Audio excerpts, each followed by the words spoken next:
नमस्कार, न्यूज 12 में स्वागत है आपका। आपके साथ मैं हूं सुनीता राय शर्मा। देश के आंतरिक हालात की चुनौतियों से निपटने के मुश्किल काम के बीच देश के गृह सचिव राजीव महर्षि कुछ वक्त अपने बेजोड़ हुनर के लिए भी निकाल ही लेते हैं, और इसका ताजा उदाहरण राजीव महर्षि की लिखी किताब इंडिया 2017 ईयर बुक है। इस पुस्तक में समसामयिक घटनाक्रम से लेकर इतिहास, भूगोल, राजनीति, मीडिया और विज्ञान जगत के तमाम पहलुओं को समेटा गया है। खास बात यह है कि महर्षि की इस पुस्तक के लिए देश की राजनीतिक और ब्यूरोक्रेसी की बड़ी हस्तियों ने भी लेख लिखे हैं। इनमें मुख्यमंत्री वसुंधरा राजे, डॉक्टर अरविंद सुब्रमण्यम, अरविंद पनगढ़िया और नीति आयोग के सीईओ अमिताभ कांत जैसे नेता शामिल हैं। इस पुस्तक को लेकर राजीव महर्षि से खास बातचीत की जी मीडिया संवाददाता अदिति नागर ने। देश के गृह सचिव राजीव महर्षि को तो हम सब जानते ही हैं, लेकिन आज हमारे साथ राजीव महर्षि एक गृह सचिव के तौर पे नहीं, एक लेखक के रूप में मौजूद हैं। आइए बात करते हैं। राजीव जी, बहुत बहुत बधाई आपको इस बुक के लिए। इस बुक के कवर पेज को देखकर लगता है कि यूपीएससी के जो एस्पिरेंट्स हैं, आईएएस एस्पिरेंट्स एग्जाम, उनके लिए ये लिखी गई है। लेकिन आपसे जानना चाहेंगे कि इस बुक में क्या कुछ मिलेगा और इसके पीछे की इंस्पिरेशन क्या है? देखिए, यूपीएससी कैंडिडेट्स के लिए अवश्य काम आएगी, लेकिन ये एक बेसिकली रेफरेंस बुक है, तो ये सभी के काम आनी चाहिए। उदाहरणार्थ लाइब्रेरी के काम आनी चाहिए, जो फॉरेन मिशंस इंडिया में हैं उनके काम आनी चाहिए, अपनी जो मिशंस विदेश में हैं उनके भी काम आनी चाहिए। तो ये एक रेफरेंस बुक है जो कि इंडिया के बारे में, मुख्यतः रूप से इंडिया के बारे में बताती है। तो इसका, और जो बाकी लोग, जो बाकी स्टूडेंट्स जो कॉम्पिटिटिव एग्जाम देते हैं यूपीएससी के अलावा भी, जैसे कि बैंकिंग का एग्जाम है वगैरह, उनके भी ये काम आनी चाहिए। बेसिकली जनरल नॉलेज की किताब है। आपको ये एक ऐसी किताब है जो आपको अवेयरनेस देगी कि दुनिया में क्या, इंडिया में विशेषकर क्या हो रहा है और दुनिया में भी क्या हो रहा है। राजीव जी, आपसे ये जानना चाहेंगे कि एक लेखक, एक गृह सचिव के जीवन में से कैसे समय निकाल पाता है, क्योंकि एक किताब लिखना, समय निकालना थोड़ा कठिन होगा। तो कठिनाई तो काम में होनी चाहिए। हमारे प्रधानमंत्री जी कहते हैं कि अधिक कार्य से थकान नहीं होती है, काम के बारे में सोचने से थकान होती है, काम खत्म होने से तो थकान उतरती है। तो इस प्रकार एक समय निकालना तो आसान नहीं था, लेकिन ये एक तरह का स्ट्रेस बस्टर भी था कि जब भी ज्यादा ऑफिस का काम से व्यथित होता था तो इसके 2, 4, 5 पन्ने लिखता था तो मेरा कुछ माइंड डाइवर्ट होता था। तो मेरे लिए एक स्ट्रेस बस्टर का भी इसने काम किया। कब, कैसे इंस्पिरेशन मिली और इस किताब को लिखने के लिए? इससे पहले भी आपने कई किताबों में कंट्रीब्यूट किया है, पर ये किताब ऐसी है जो पूरी आपने लिखी है। आगे के प्रोजेक्ट्स क्या होंगे, कुछ जानना चाहेंगे आपसे? लिखने का आइडिया तो ऐसे आया कि किसी एक व्यक्ति ने, मैंने प्रीफेस में लिखा है, मुझे कहा कि आजकल के जो यूथ है वो नॉलेज में इंटरेस्टेड नहीं है, केवल इंफॉर्मेशन में इंटरेस्टेड है। वो बात मुझे कुछ पची नहीं, तो मुझे लगा कि आज का युवा भी नॉलेज चाहता है, लेकिन एक इंटरेस्टिंग तरीके से प्रस्तुत हो तो चाहता है, वैसे चाहता है। तो उसी प्रकार से ये किताब लिखी गई है। इसमें केवल इंफॉर्मेशन नहीं है, ये इसमें नॉलेज भी है, लेकिन मैंने प्रयास ये किया है कि इसको जितना इंटरेस्टिंग बनाया जाए उतना इंटरेस्टिंग ये बने। किताब है मेरी, लेकिन इसमें बहुत से लोगों ने सहयोग दिया है। मेरे पास एक पूरी रिसर्च टीम थी, उन्होंने भी काम किया है। मेरी वाइफ मिसेस मेरिशी ने भी काम किया है, मेरे बेटे तरुण ने भी काम किया है।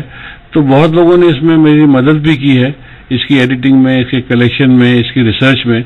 उन सबके मेल जोल से जो है ये एक किताब निकल के आई है।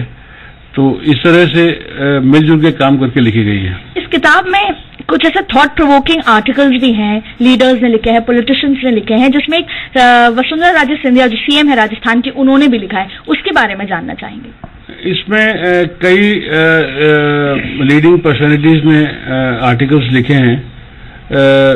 श्रीमती राजे का जो आर्टिकल है, मैं समझता हूँ हर व्यक्ति के लिए पढ़ना आवश्यक है, क्योंकि उन्होंने कुछ गवर्नेंस के इश्यूज पे अपने व्यूज शेयर किए हैं, और वो भले ही एजुकेशन हो, भले ही वो डायरेक्ट बेनिफिट ट्रांसफर हो, भले ही वो अपना ये सोशल बैकवर्डनेस हो, इस पे अपने व्यूज दिए हैं।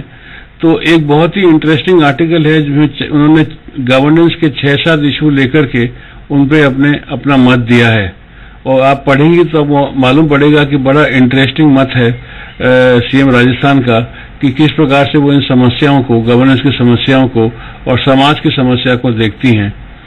इसके अलावा इसमें कई इकोनॉमिस्ट, आर्थिक एक्सपर्ट्स के भी आर्टिकल्स हैं, जैसे कि अरविंद सुब्रमण्यम जो चीफ इकोनॉमिक एडवाइजर हैं, डॉक्टर अरविंद पनगड़िया जो कि वाइस चेयरमैन नीति आयोग हैं, डॉक्टर अजय शाह, डॉक्टर ईला पटनायक जो कि NIPFP में प्रोफेसर्स हैं, अमिताभ कांत जो की CEO हैं अपने नीति आयोग के, और इस प्रकार से कई इंटरेस्टिंग लोगों के आर्टिकल हैं। और रुचिर शर्मा जिन्होंने एक किताब लिखी है, 2 किताब वो लिख चुके हैं about the competitiveness of countries, तो उसमें उनका भी एक बड़ा रुचि वाला एक इंटरव्यू इस किताब में है। जी, आपने 1977 में एग्जाम दिया था और टॉप किया था इसमें। आज भी ऐसे हैं कि 90% काफी सारे स्टूडेंट्स देश के ऐसे हैं जो IAS का एग्जाम देना चाहते हैं, मेहनत भी करते हैं सालों साल, लेकिन क्लियर नहीं कर पाते। ये एक ऐसा एग्जाम है जिसमें ट्रिक की जरूरत है। तो इस किताब के माध्यम से और आपके एक्सपीरियंस के माध्यम से एक टिप उन बच्चों के लिए कि किस तरीके से मेहनत के साथ साथ वो स्मार्ट लर्निंग की जाए जिससे वो एग्जाम क्लियर कर पाए। देखिए, इस एग्जाम की सबसे बड़ी 2 विशेषताएं हैं जो कि मेरे ख्याल से पिछले 40 वर्षों में नहीं बदली हैं। एक तो जनरल अवेयरनेस कि वो देखना चाहते हैं कि जो बच्चा एक अधिकारी बनना चाहता है उसको सिर्फ अपने सब्जेक्ट का ज्ञान नहीं हो करके एक जनरल अवेयरनेस हो about him, his world and about various other subjects. तो एक जनरल अवेयरनेस का जरूर एक होना आवश्यक है, और ये किताब भी एक जनरल अवेयरनेस की ही किताब है क्योंकि एक रेफरेंस बुक है। तो इसकी बहुत आवश्यकता है कि जो UPSC में जब इंटरव्यू में आप जाएं तो इंटरव्यू बोर्ड को लगे कि आप केवल अपने सब्जेक्ट में माहिर नहीं हैं, बल्कि आप पूरी दुनिया के बारे में आप अवेयर हैं, आप जानते हैं आसपास क्या हो रहा है, और कुछ अनरिलेटेड सब्जेक्ट्स हैं उनमें भी आप बिल्कुल ही नॉन नॉलेजेबल नहीं है। कुछ इतिहास भी जानते हैं, कुछ विज्ञान भी जानते हैं, कुछ अरिथमेटिक भी जानते हैं। तो आपको एक तरह से आप जैक ऑफ ऑल ट्रेड्स भी हैं क्योंकि आपको एक जर्नलिस्ट सर्विस में घुसना है। और दूसरा यह है कि क्लैरिटी ऑफ माइंड चाहिए। कंफ्यूज माइंड से अच्छे प्रशासक नहीं बनते हैं। तो UPSC ये देखने का प्रयास करता है कि आपकी क्लैरिटी ऑफ माइंड कितनी है। तो क्लैरिटी ऑफ माइंड होगी तो आप जो जवाब लिखेंगे या जवाब देंगे वो एक टाइम फ्रेम में दे पाएंगे। आपने सुना होगा कई बच्चे इम्तिहान खत्म नहीं कर पाते हैं, तो ऐसा कोई कारण नहीं है कि आप अपने समय में इम्तिहान अपना पेपर खत्म नहीं कर पाए। अगर नहीं कर पाए तो आप में क्लैरिटी नहीं है, आप में फोकस नहीं है। तो क्लैरिटी और फोकस की जरूरत है, और वो भी एक इस एग्जाम में को पार करने का एक बहुत आवश्यक जो है फैक्टर है। आगे के प्लान्स, आगे आप अगर किताब लिखेंगे तो कैसी किताब लिखेंगे, और अगर रिटायरमेंट का टाइम आता है उसके बाद आप फुल फ्लेजेड इस किताब है मतलब राइटिंग में, या क्या कुछ प्लान्स होंगे? अगस्त माह के बाद फुल फ्लेजेड यही काम करूंगा।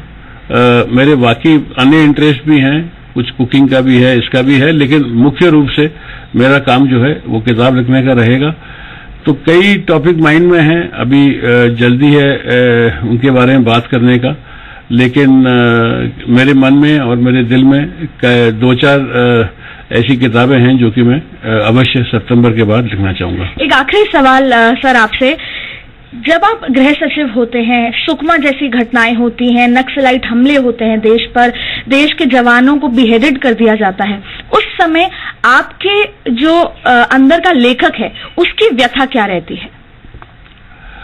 देखिए, मैं कोई लिटरेरी टाइप का लेखक तो हूं नहीं, लेकिन देखिए जब भी कोई किलिंग हो किसी की भी हो, भले ही वो हमारे सिक्योरिटी फोर्सेस की हो या वो टेररिस्ट की हो, ये अफसोस होता है, बहुत दिल में दर्द होता है, क्योंकि ये लोग अपने बच्चे हैं, अपने सिटीजन्स हैं और बहुत यंग होते हैं, 20, 22, 19, 23, 24 साल की उम्र के होते हैं, जो कि ये उम्र मेरे बेटों से भी कम उम्र के बच्चे हैं ये। तो जो लेफ्ट विंग एक्सट्रीमिज्म करते हैं वो सब बरगलाए हुए हैं कुछ वेस्टेड इंटरेस्ट द्वारा, जो कि उनको यूज करके अपनी ठेकेदारी चलाते हैं माओइज्म के नाम से, सोशल जस्टिस के नाम से। और हमारे जो सिक्योरिटी फोर्सेस हैं वो तो उनके बारे में तो जितना कहा जाए उतना कम है, क्योंकि वो तो वास्तव में असली निर्माता और असली रक्षक इस देश के अगर हैं तो हमारे सिक्योरिटी फोर्सेस हैं, जो कि डेली अपनी लाइफ जो है अपनी लाइफ रिस्क पर रखकर इस देश की सुरक्षा कर रहे हैं। तो उनको तो अपना सलाम, अपना धन्यवाद, क्या क्या उनके लिए कहें उन बच्चों के लिए। तो बड़ा अफसोस होता है जब ऐसे इंसिडेंट होते हैं जिसमें कि इन बच्चों की जो है जान गंवाई जाती है। तो ये थे राजीव महर्षि, जिन्होंने काफी सारी दिल की बातें और इस किताब के बारे में हमसे साझा करी बातें।